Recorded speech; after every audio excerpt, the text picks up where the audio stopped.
Campos Plaza is in the Lower East Side. It's surrounded by public housing projects. The Campos Community Center is one of the few places in the neighborhood that kids can come, so they're not in the streets. Jeff Solomon volunteers at the center, playing basketball with the kids that hang out there. One of the kids was Keith Zagato. Keith was a high school senior who was murdered on October 16, 2011. He was shot outside the center, only 2 blocks away from his home. Jeff Solomon had been a mentor to Keith since he was 7 years old.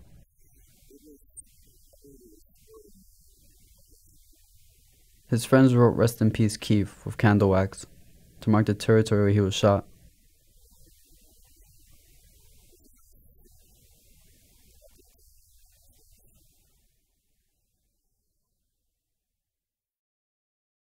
Keith's neighborhood reminds me of mine, East Harlem. I always hear gunshots. A few months ago, someone was murdered in my building. I wish I could do something to stop it. If I knew the people in my neighborhood, then I would try to make a change, but I don't know anyone. Where Yun lives, there's no cameras, but where I live in the Bronx, there's police surveillance 24/7. It makes me feel safe around my neighborhood, because who would commit a crime in front of a camera? Keith was just 1 year older than me when he died. His mom, Ada, tried everything she could to keep her son safe. She invited us over to her house. I was really nervous, because I knew she was going to cry, and I was afraid I wouldn't know what to say.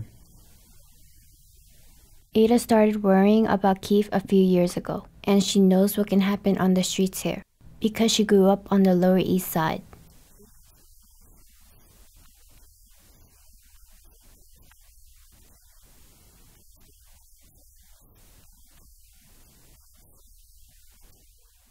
Keith was getting into a lot of trouble.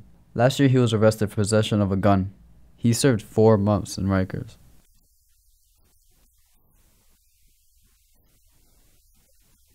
Ada tried over and over to get help from the police, but she says that didn't change anything.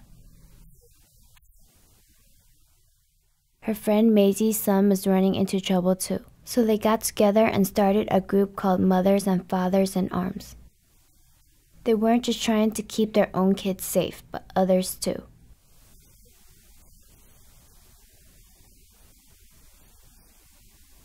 The night Keith was murdered, witnesses said there were 45 people there. Ada got a call right after it happened, saying that her son had been shot.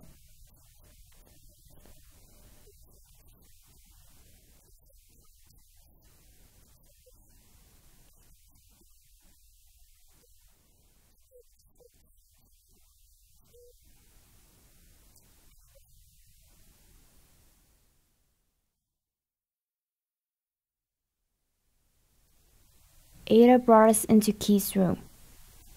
When you walk in, there's a mural of Keith with angel wings that takes up one whole wall.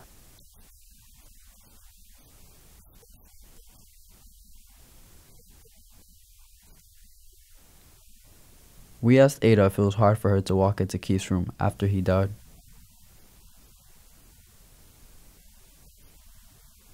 It's hard for her to leave.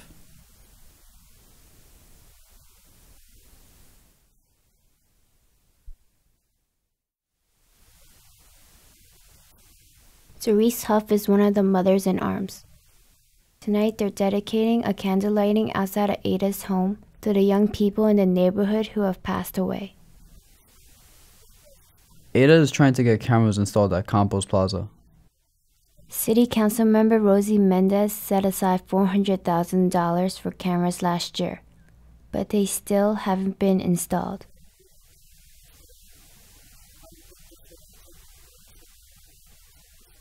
A few weeks after Keith was killed, there was another shooting at the same location. It was another teenager, but thankfully he lived.